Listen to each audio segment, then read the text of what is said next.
I'd like to talk briefly about something that I have personal experience in that has been mentioned today, but I believe deserves deeper consideration. And that is Iran's meddling in and destabilizing its neighbors. Our Secretary of State, Mike Pompeo, was asked by a journalist, what is the U.S. goal with respect to Iran? And here's what he said. He said, our goal is to push Iran to act like a normal country. To act like a normal country. He said, don't support terrorism, don't launch missiles into international airports, and don't be the world's largest state sponsor of terrorism.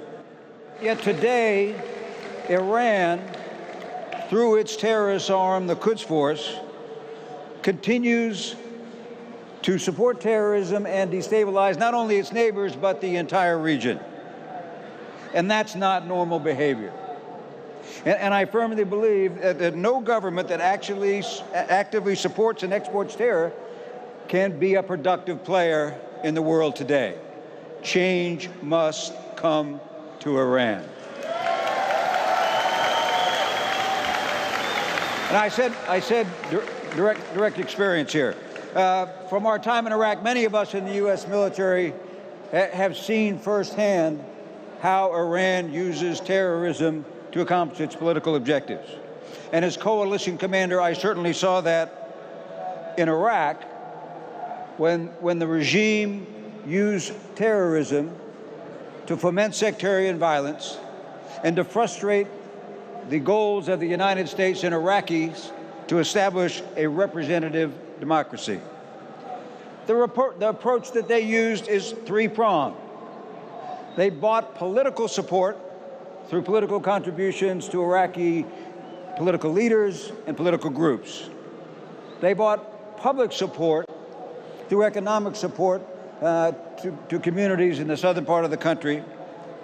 And they fostered sectarian violence by providing training and equipment to the Shia militia organizations. Now, you might ask, how can I be so sure about that?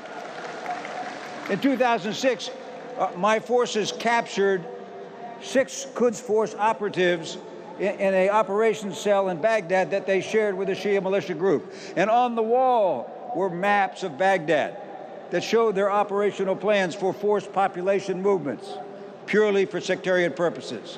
And there were ledgers, many books of the weapons transfers that came in and out of there. And we had caught them red-handed in supporting sectarian violence and terrorism in one of their neighboring countries. That's not what normal countries do.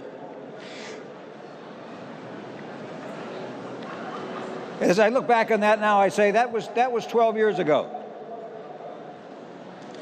I can only come, and today they are still destabilizing the region.